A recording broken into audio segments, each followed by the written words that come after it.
बातमी शिर्डीमधून शिर्डीमध्ये साई मंदिर 31 डिसेंबर रोजी रात्रभर खुलं राहणार आहे। शिर्डीमध्ये भाविकांची दर्शनासाठी गर्दी झालेली आहे।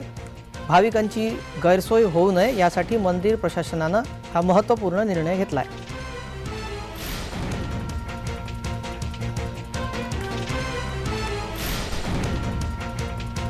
31 डिसेंबर रोजी शिर्डीतील साई मंदिर भाविकांना दर्शनासाठी रात्रभर खुलं ठेवण्यात येणार आहे।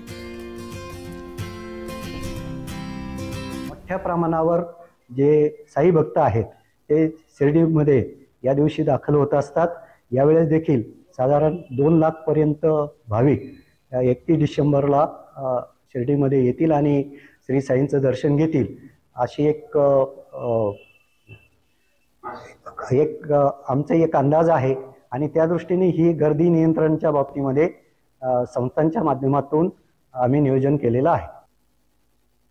भाविकांना वाहतुकीचा कुठल्याही प्रकारचा अडथळा निर्माण होऊ नये या अनुषंगाने नो व्हेकल झोन करण्यात आलेले आहे।